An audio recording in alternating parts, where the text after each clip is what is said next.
시간 사랑의 사람이라는 말씀으로 제목으로 말씀 전하도록 하겠습니다. 혹시 영화부 선생님들 어디 앉아 계실까요? 네, 영화부 유치부는요? 네, 유치부 앉아 계시고요. 유년부는요? 유년부, 초등부는요? 네, 초등 앉아 계시고 청소년부는요? 네. 그리고 청년대학부는 우리 변한현 선생님이 앉아 계시고 어제도 마찬가지로 너무 구역구역 안 나눠서 앉아 계신 게 조금 더 보기 좋은 것 같아요. 우리는 한 몸이니까 함께 섞여가지고 이렇게 하니까 너무 좋습니다. 옆에 선생님들 이제 오늘 사역이 다 끝났죠. 오늘 이제 영화부부터 시작해서 이제 청년대학부까지 주일 사역이 끝났고 각 부서별로 이번 주 고난 주간에 대한 과제 점검하고 이제 내일부터 이제 어제 배운 대로 뭐가 남았죠? 집요하게 확인하는 일. 언제 하기로 했다면 그 전날부터 전화해서 야 드디어 내일 너가 기도하는 날이구나. 하루나 남았네. 당일날 전화해서 드디어 너가 오늘 기도하는 날이구나. 이렇게 집요한 체크를 내일부터 하실 텐데 옆에 선생님들 보실 때 얼굴에서 어떤 흔적이 느껴지시나요? 한번 옆에 선생님들 보실까요?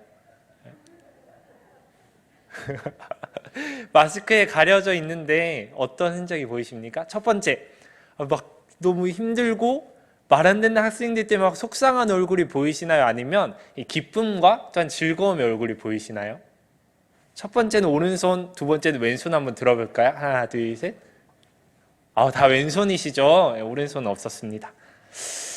제가 보니까 영화부는 오늘 교사데이로 시작해서 또 웃음꽃이 만발했고 이제 유년부, 초등부 회의 시간에도 제가 옆에서 보는데 너무 아름답게 또 회의를 잘 진행해 주셨고 유치부는 내려왔는데 이제 선생님들이 이제 뒤돌아서 회의하시고 제가 이제 전도사님 얼굴만 보이거든요. 근데 항상 그 흉내낼 수 없는 그 눈웃음이 있어요. 눈웃음을 항상 또 해피하고 저희 청소년부도 웃음꽃이 넘치죠? 네, 넘칩니다. 제가 어제 과제를 좀 많이 드려가지고 너무 힘들어요. 이것까지 해야 돼요 하시는 말씀은 있어도 저희 부서도 늘 웃음이 넘치는 것 같습니다. 그래서 오늘 사역이 다 끝난 다음에 저희 선생님들 얼굴 가운데 그리고 마음 가운데 기쁨의 흔적들이 남아있어서 참 감사한 주일인 것 같고 이를 위해서 수고해 주시는 우리 교육자님들과 특별히 우리 선생님들 웃음꽃이 피는 이유는 교사가 너무나도 수고하고 헌신하기 때문이죠. 그래서 힘들고 고된데 나만 힘들고 나만 고되는 그 피해의식이 있는 것이 아니라 내가 힘든 거 너도 힘들고 너가 힘든 거 나도 힘드니 같이 힘내보자 라는 메시지로 그 웃음꽃이 남아있는 것 같습니다.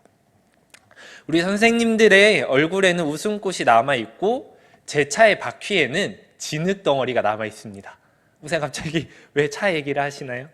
저희 집 앞에 한참 공사를 하고 있습니다. 한참 공사를 하는데 제가 이제 이사간 집 앞에 모텔이 있더라고요. 그래서 이제 들어가는 길에 아내와 같이 기도했습니다. 주님, 저 모텔을 부셔주십시오. 공사가 하고 있어요. 부셔졌고 무슨 건물이 올라올지는 모르겠는데 공사가 이렇게 진행되고 있더라고요. 막 우당탕탕탕탕 소리가 너무 크고 거의 바로 앞이거든요. 중장비들이 막 우웅하고 인부들의 고함 소리가 들리고 너무 시끄러워요.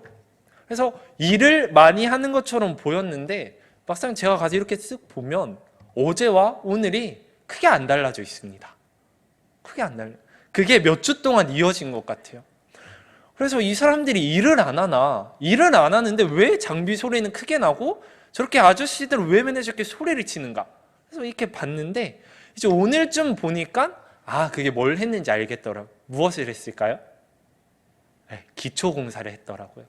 기초공사는 오래 걸리고 에너지가 많이 들어가는데 티가 잘 안 나더라고요. 그래서 맨날 제가 보는데 달라지는 게 없습니다. 근데 기초공사를 이렇게 열심히 제대로 해놓지 않으면 어떤 일이 일어납니까? 올라가는 건물이 아무리 화려하고 아무리 좋게 지어진다 한들 쉽게 무너지고 균열이 가는 것이죠. 한낱 건물을 짓는 일에도 기초공사는 매우 중요한 역할을 하고 또한 가장 핵심적인 부분입니다. 그렇다면 저희 교사로서의 부르심에도 이 원리가 적용이 되겠죠. 교사로서의 부르심을 받았고 부르심을 받아서 이 자리를 감당하고 있을 때에 나의 교사로서의 헌신이 단순히 1년, 2년에서 끝나고 낙심하고 넘어지는 것이 아니라 10년, 그리고 20년, 그리고 은퇴할 때까지 나의 교사로서의 헌신한 자리가 굳건히 서기 위해서는 따라해 볼까요? 교사로서의 부르심의 기초가 중요하다. 그 기초는 바로 내가 하나님의 사랑을 입었다는 그 자각에서 오는 겁니다. 내가 아이들을 위하여서, 아이들을 섬기기 위하여서 이 자리 가운데 왔지만 그것 이전에 내가 먼저 하나님 앞에 사랑을 입은 자다 라는 그 고백이 교사로서의 부르심의 기초입니다. 하나님의 사랑을 입지 않은 자가 하나님의 사랑을 전달해 줄 수는 없습니다. 하나님의 사랑을 경험해 보지 못한 사람이 하나님의 사랑을 아이에게 줄 수는 없는 거죠. 나한테 없는 걸 줄 수는 없는 노릇이지 않습니까? 그렇기 때문에 교사가 지식의 전달, 다른 모든 것들의 일들이 중요하지만 가장 먼저 이 아이들이 하나님의 사랑을 깨닫게 하기 위한 그 역할이 너무나도 중요하기 때문에 교사로서의 부르심의 기초는 내가 하나님 앞에 사랑을 입었다. 바로 그 사실인 것이죠. 그렇다면 교사의 기초, 부르심의 기초인 하나님의 사랑을 입었다는 것이 확인이 되었다면 그 다음 단계는 다음에 질문하는 것입니다. 그 사랑의 뜨거움이 얼마나 뜨겁습니까? 어느 정도로 뜨겁습니까? 하는 종류의 질문이죠. 내가 주님께 받은 하나님의 사랑에 대한 반응으로 나는 어떠한 반응을 하나님 앞에 하고 있는가? 내가 하나님 앞에 받은 그 사랑이 어떠한 모습으로 흘러내려져 가고 있는가를 결정하는 가장 중요한 것이 뜨거움이기 때문입니다. 뜨거움. 영혼을 향한 사랑, 영혼을 향한 사랑. 그것은 하나님으로부터 주어지는 것입니다. 아니, 목사님, 제가 우리 전도사님이 부탁하셔서 혹은 목사님이 권유하셔서 교사로 세움을 받았는데 갑자기 왜 하나님의 사랑을 입었는지 확인을 하고 또한 그것들이 얼마나 뜨거운지를 물어보시는 겁니까?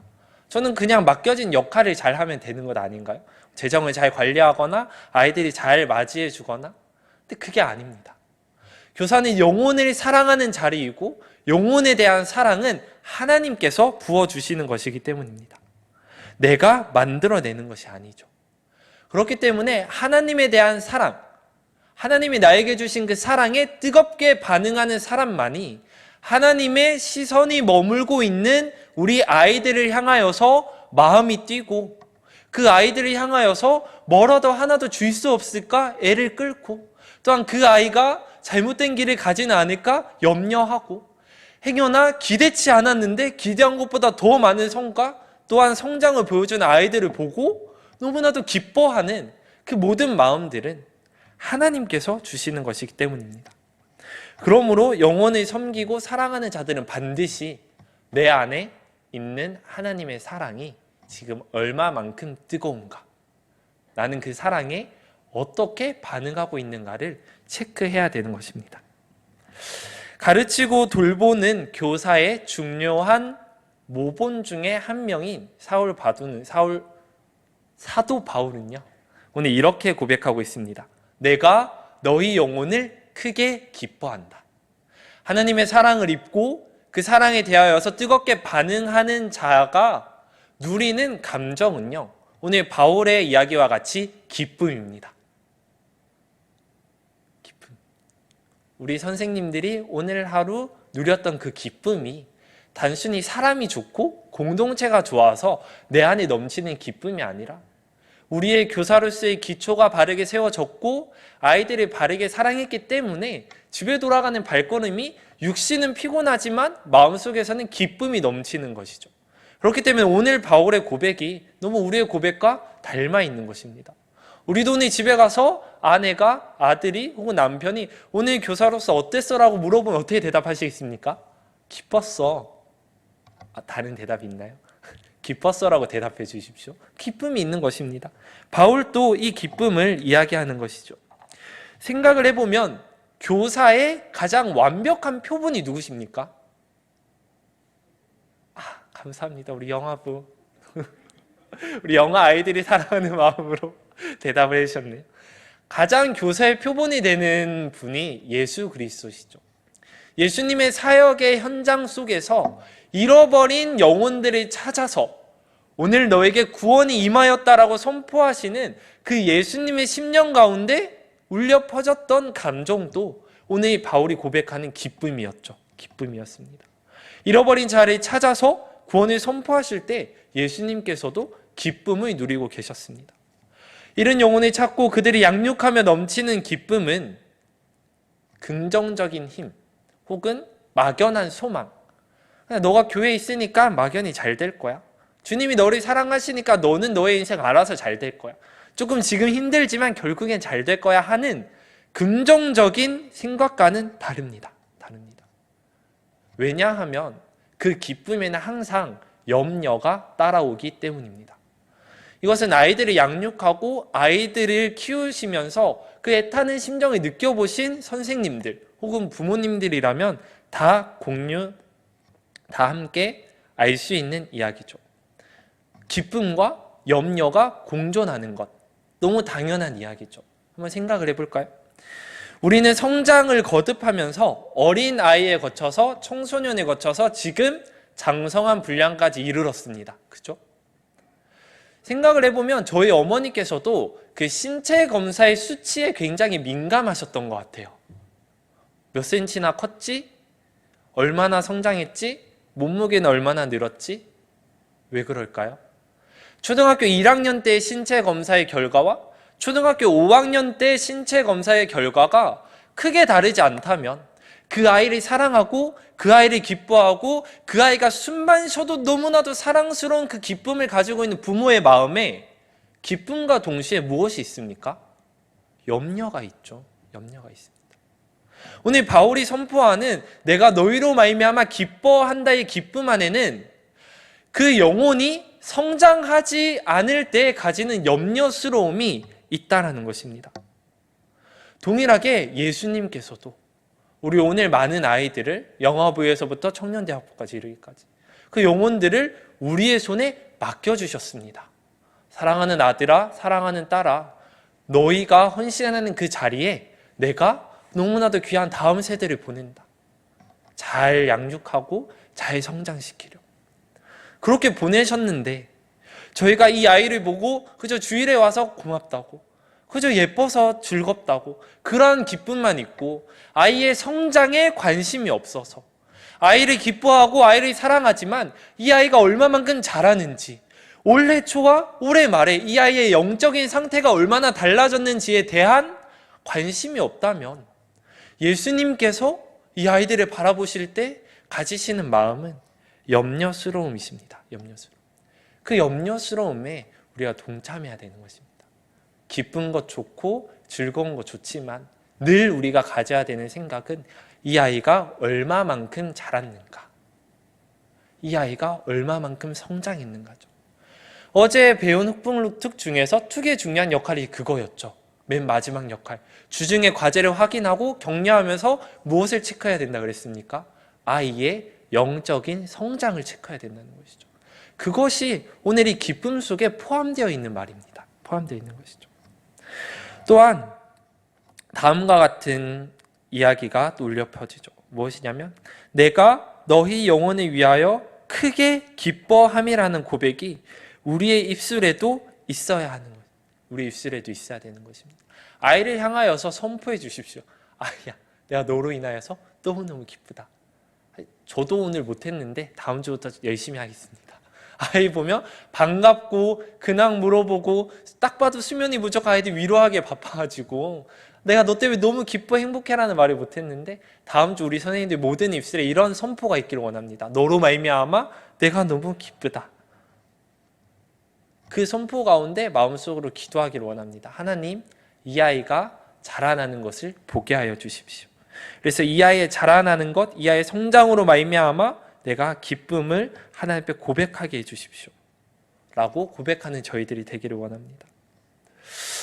또한 이 기쁨에는 다음과 같은 것이 포함되어 있습니다. 기쁨에는 염려가 포함되어 있다 그랬죠. 그 염려 속에 첫 번째는 성장하지 않으면 어떻게 하지? 성장하지 않는 영혼들을 보며 누리는 염려가 있고, 두 번째는 다음과 같은 염려가 있어야 됩니다. 이 아이가 예수님 없이 이 땅을 살아갈 때 겪는 고난과 고통에 대한 공감이 있어야 됩니다. 그게 너무너무 중요해요. 예수님께서 제자들을 데리시고 유대인들을 바라보실 때 이러한 심령으로 고백하셨습니다. 그들이 유리하고 방황하니 내 마음이 너무 슬프다. 예수님께서는 그들의 재정적인 상황, 그들의 학업 성취도, 그들의 부모의 어떠함에 집중하셔서 그들을 바라보지 않으셨습니다. 다만 유대인으로 태어났고 구약을 다 알고 있고 하나님을 하나님이라고 섬기지만 예수 그리스도를 주라 시인하지 못하는, 예수님 없이 살아가는 인생의 어려움에 대하여서 보셨습니다. 저희들은 어떤가요? 저도 참 이 시선으로 아이들을 보는 게 어렵습니다. 청소년 아이들을 보면 저도 이러한 마음으로 정말 극률함이 생기고 마음의 안타까움이 생기는데, 가장 취약한 연령대가 유치부입니다. 유치부 아이들을 보면 이 아이들이 그냥 걸어만 다녀도 너무 사랑스럽고, 머리가 삐쭉삐쭉하면 삐쭉삐쭉한 대로 예쁘고, 머리 예쁘게 따으면 따은 대로 예쁘고, 도무지 이 아이들을 바라볼 때 이 아이가 회심했나? 이 아이가 주님을 나의 주인으로 고백을 했나?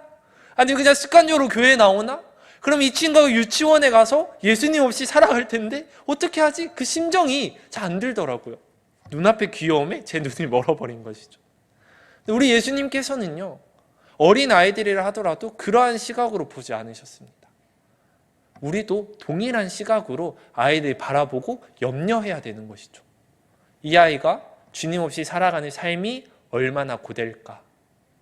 이 아이가 회심하지 않고 이 아이가 본인의 입술로 하나님을 시인하지 않으면, 이 아이가 지금 살면 괜찮다 하더라도 그 영혼이 메말라져 갈 텐데, 옷은 더 잘 입을 수 있고 공부는 더 잘할 수 있고 학교에서 뭐 반장도 할 수 있고 수많은 일들을 이뤄낼 수 있지만 그의 영적인 상태는 날로 말라갈 텐데 어떻게 하지라는 염려가 있어야 되는 것이죠. 그것이 오늘 바울이 이야기하는 내가 너희 영혼을 위하여 크게 기뻐함이라 라는 이야기에 함축되어 있는 이야기입니다. 그럼 다음으로 이어서 바울이 무엇이라고 고백합니까? 재물을 허비하고라고 이야기합니다. 허비하는 것은 쓸데없이 낭비한다는 뜻을 가지고 있죠. 그런데 사도의 헌신이 낭비일 수 있습니까? 그럴 수 없죠. 사도는 자신의 헌신하고 자신이 또한 헌신하는 것들을 다른 사람들이 볼 때 낭비라고 여긴다라는 뜻으로 허비라고 이야기했을 것입니다. 사실 이 이야기가 울려 퍼지고 있는 고린도 교회는 가난한 교회가 아니었습니다. 부유한 항구 도시에 위치했기 때문에 교회의 재정적인 상황이 어렵지 않았어요. 그렇기 때문에 부유한 갑부도 아닌 텐트 메이커, 그냥 텐트를 치고 그냥 하루 이렇게 하는 바울의 삭슬, 도움받지 않아도 되는 교회였습니다. 저도 이러한 경험이 있는데, 이제 제가 청년 선생님들이 대할 때 약간 망설여질 때가 가끔 있습니다. 청년 선생님들이 신방하고 이제 밥값을 결제해야 되는데, 누가 봐도 직장이 없는 이 청년 선생님이 저보다 돈이 많은 게 확실해요. 그런 경험 없으십니까? 누가 봐도 그냥 지금 대학생이고 취업을 준비하고 있는 이 선생님의 지갑이 저보다 더 두꺼운 게 누가 봐도 명확합니다. 그 선생님 집에 들어가려면 그냥 못 들어가요. 어찌나 경계가 삼엄한지. 그런데 누가 결제합니까? 제가 결제하죠. 그 선생님이 돈이 없어서 제가 사주는 겁니까? 그 선생님이 부족해서 제가 결제하는 걸까요? 아니죠. 이 행위로 말미암아 내가 당신을 사랑합니다, 내가 당신을 섬깁니다라는 표현인 것이죠. 사도가 재물을 허비한다는 이야기를 할 때 생색내기 위한 것이 아닙니다. 그런 게 아니에요. 생색내기 위한 것이 아닙니다. 하나님을 위하여서 우리가 가장 쉽게 드릴 수 있는 것들이 생각을 해보면 재물입니다. 인정하십니까? 동의하십니까? 재물의 크기를 떠나서 나의 시간이나 혹은 나의 마음이나 혹은 나의 에너지를 드리는 것보다 상대적으로 재물을 허비하는 것이 조금 더 쉬운 일 아닙니까? 조금 더 쉬운 일이죠. 제의 삶의 패턴이 바뀌면서 취미생활이 달라졌습니다.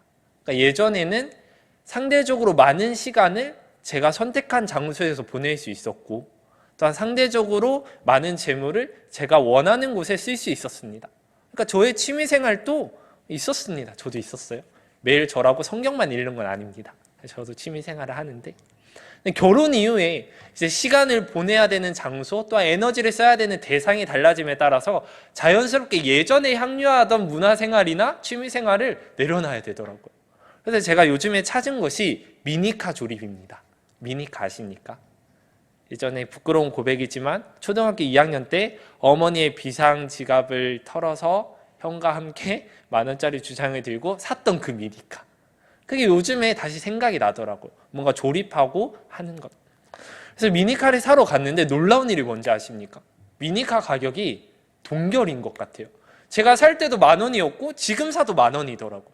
그래서 제 아내와 저랑 10,000원짜리 주장을 해가지고 미니카를 사서 들고 오는데 정말 흥미로운 것을 발견했습니다. 뭐냐면 10,000원짜리 미니카를 보관하는 아크릴 통이 얼마인지 아십니까?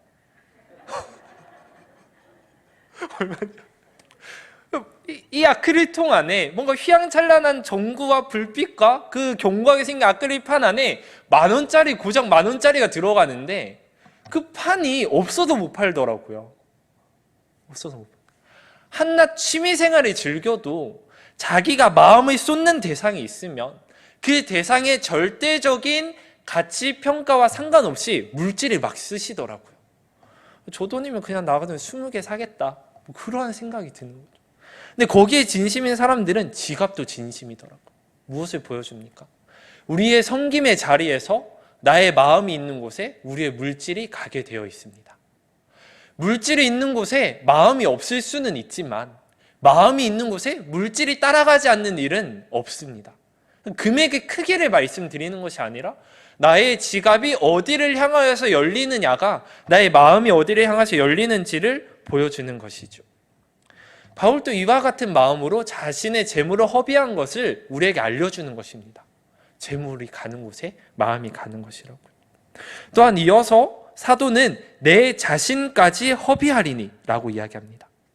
잃어버린 영혼들, 그리고 이미 구원받은 고린도 교회 교인들의 거룩한 성장을 위하여서, 그들의 성숙을 위하여서 바울은 자신까지 허비하고 있습니다. 이 허비하심의 가장 극치가 누구십니까? 예수님이시죠. 자신의 인생을 바울의 표현을 빌려서 허비하신 가장 큰 허비의 주체는 바로 예수님이십니다. 왜요? 오늘 우리 친구들과 함께 나눴는데 예수님의 고난당하심은 언제부터 시작입니까? 예수님은 언제부터 고난당하셨습니까? 십자가를 지셨을 때? 목수 일을 하시면서 힘드실 때? 부유한 집에 태어나지 않아서 일을 하셨어야만 했던 때? 그때가 아니죠. 하나님이신 그가, 성자 하나님이신 그가 인간의 몸을 입은 그 순간부터 고난이잖아요. 그 고난당하신 예수 그리스도의 그 고난이 무엇을 위함입니까? 우리 인생을 위한 허비시잖아요. 우리 인생을 위한 허비시잖아요. 그의 인생 중 단 1초라도 예수 그리스도 본인 인생을 위해 사시는 시간들이 있습니까? 그러한 기록을 발견할 수 있습니까? 없습니다. 그의 인생은 인간의 몸을 입으신 그 순간부터 십자가에 달려 돌아가시고 부활하시는 그 순간까지 순전히 우리를 위해 허비하시는 삶이셨습니다. 그 예수님에 대한 감정이 앞에서 나누었듯이 유리하고 방황하는 자들을 향하여서 고통스럽고 슬퍼하시는 그 시각으로 우리를 바라보시고 자신의 인생을 주셨던 것이죠. 왜요? 에스겔서 34장 8절입니다. 에스겔서 34장 8절 함께 읽겠습니다. 시작.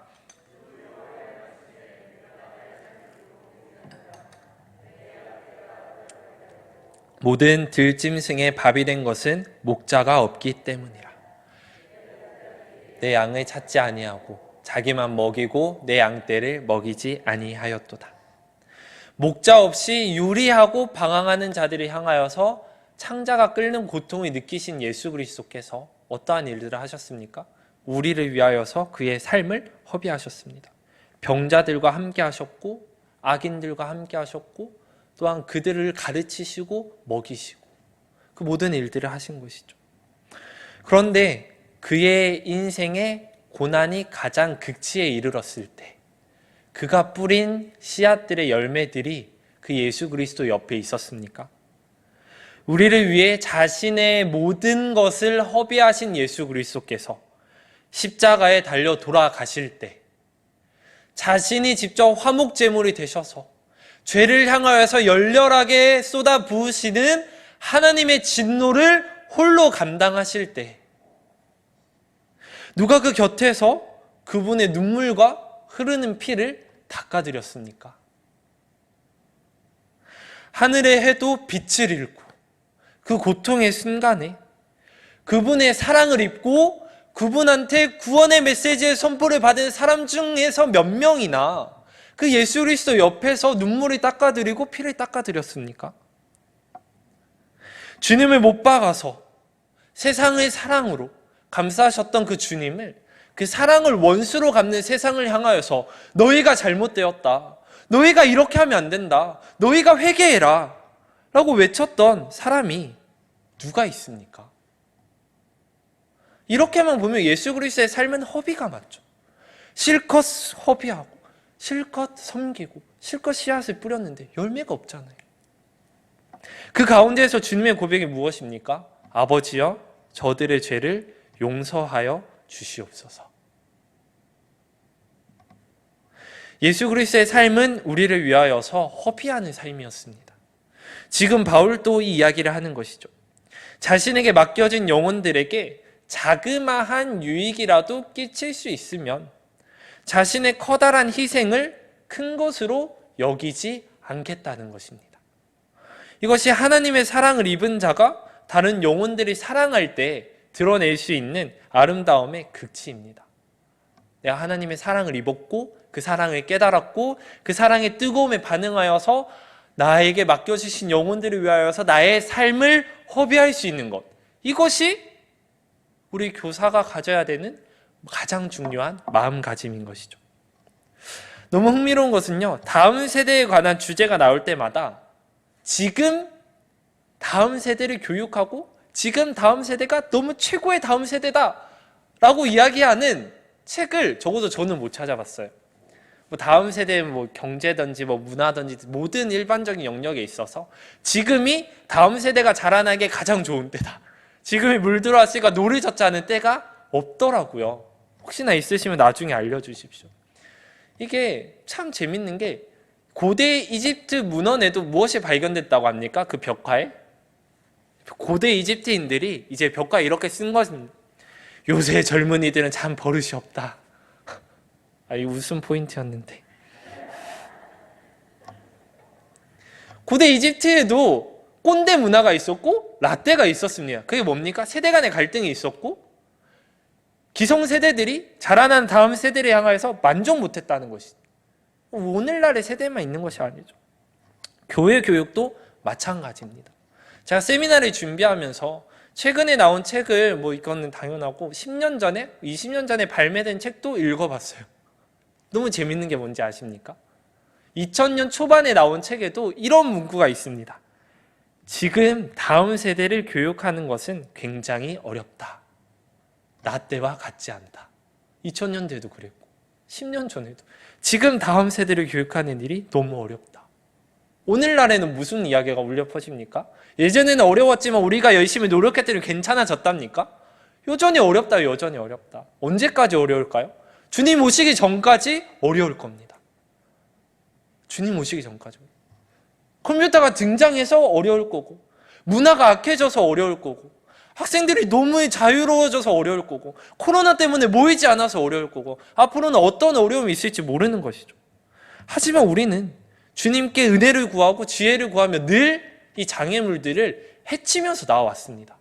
앞으로 어떠한 장애물이 있든지 저희가 자신 있게 고백하는 것은 하나님께서 이 장애물들을 해치시고 그의 영혼들을 세우실 것이다 라는 고백입니다. 믿으십니까? 아멘. 하지만 모든 악조건들은 대부분 다른 것들로 대체할 수 있고 극복할 수 있지만 앞에서 나눈 영혼에 대한 뜨거운 사랑이 부족한 것은 어떻게 대체하시겠습니까? 아이들을 보는데 기쁨도 없고 아이들을 보는데 사랑의 뜨거움도 없고, 너의 삶은 너의 삶대로 살아라, 나는 나의 삶을 살 테다. 아이의 삶에 대한 염려도 없고, 예수 그리스도 없이 살아가는 아이들에 대한 그 애끓는 마음도 없는 이 사랑이 없는 것은 무엇으로 대체할 수 있겠습니까? 대체할 수 없는 것입니다. 영혼을 구원하고 그들을 좋은 그리스도인으로 세우는 섬김은 언제나 어렵습니다. 어제 저희 청소년부 소그룹 할 때 가장 많이 나왔던 단어가 이게 어려웠다였던 것 같아요. 늘 어렵습니다. 영혼을 세우고 열매 맺게 하는 일 중에서 쉬운 것은 없습니다. 선생님들의 헌신이 필요하고 선생님들의 곡소리 나는 그 어려움이 필요합니다. 요청되는 거예요. 그 사랑으로 말미암아 아이들은 자랍니다. 그리고 그 사랑을 우리는 어디서 충전받아서 시행해야 됩니까? 고린도 후서 5장 13절에서 14절인데요. 함께 읽도록 하겠습니다. 시작. 우리가 만일 미쳤어도 하나님을 위한 것이요 만일 정신이 온전하여도 너희를 위한 것이니 그리스도의 사랑이 우리를 강권하시는도다. 그리스도를 깊이 사랑하는 인격에서 흘러나오는 너무나도 아름다운 고백이죠. 그리스도의 사랑이 나를 강권하신다. 그래서 내가 그리스도의 사랑에 매여있기 때문에 고단하고 힘들고 어렵지만 그래도 기쁨으로 감당하는 것이죠. 이 사랑이 교사의 가장 기초된 자세입니다. 이 사랑이 가장 기초된 자세예요. 그리고 이것이 아이들에게 가장 완벽한 교제입니다. 어제 제가 강의한 HBLT 모델도 완벽한 교환이 아니죠. 완벽한 교환이 아니에요. 거기에 사랑이 빠져 있다면 완벽한 교제가 아닙니다. 하지만 HBLT 모델로 공갈이 준비한다 못한다 하더라도 완벽한 교제는 무엇입니까? 아이들을 향한 사랑이 완벽한 교제입니다. 그렇기 때문에 스스로를 이렇게 생각하지 마십시오. 내가 이 부서에서 무슨 일을 해야 될까? 내가 이 부서에서 어떠한 역할을 해야 되나? 나는 이 부서에 어떤 유익을 끼칠 수 있을까? 내가 무슨 일을 해야 되냐 하는 기능적인 것에 질문을 던지지 마십시오. 그 기능적인 질문은 우리에게 알맞은 질문이 아닙니다. 아니에요. 다만 내가 어떠한 마음으로 이 자리에 서야 하는가를 매일매일 질문하십시오. 내가 어떠한 마음으로 이 자리 가운데 서 있는가를 매일매일 질문하십시오. 기능적인 건 안 해도 됩니다. 제가 처음 섬김 사역은 뭐였는지 아십니까? 아침에 일찍 가서 엘리베이터 타고 내려오는 아이들에게 안녕. 그리고 맨 뒤에서 예배 드리고 나가는 아이들에게 안녕. 이게 다였어요. 만약에 기능적인 질문을 했다면 제가 그 섬김의 시간에 버틸 수 있었겠습니까? 내가 두 손 흔들려고 아침 일찍 일어났는가? 내가 두 손 흔들려고 이렇게 했는가? 근데 그러한 질문을 던지면 교사의 자리는 설 수 없습니다.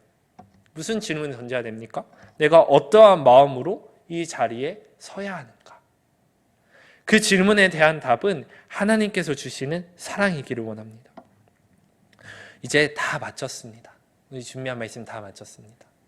오늘 이 말씀 가운데 바울의 고백 가운데 기쁨과 또한 재물의 허비, 내 자신을 허비하는 말씀을 통하여서 다시 한번 확인하기를 원합니다. 첫 번째는 나를 위하여서 주 예수 그리스도께서 무엇을 허비하셨는가?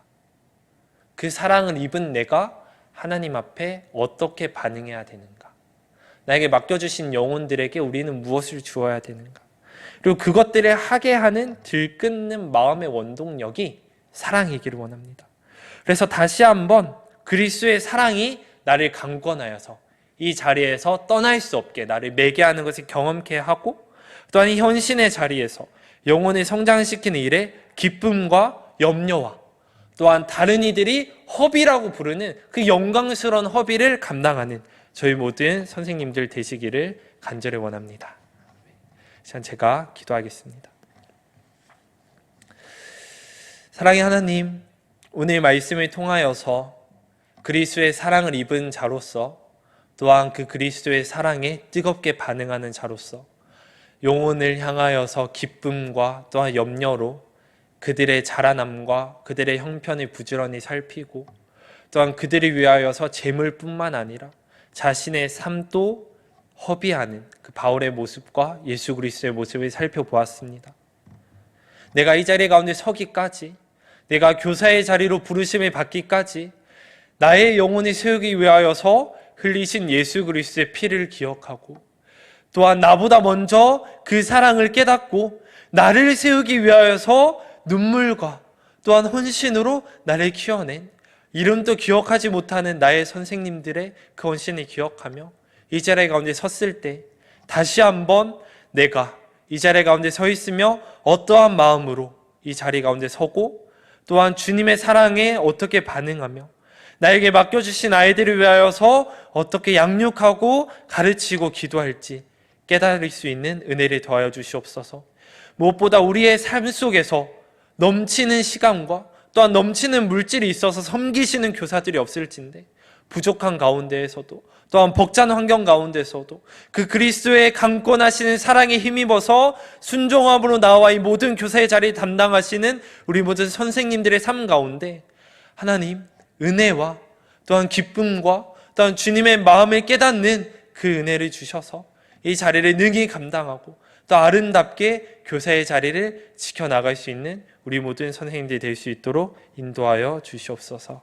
이 모든 말씀 살아계신 우리 주 예수 그리스도의 이름으로 기도드립니다. 아멘. 자, 다 함께 찬송가 570장 찬송 드리시겠습니다.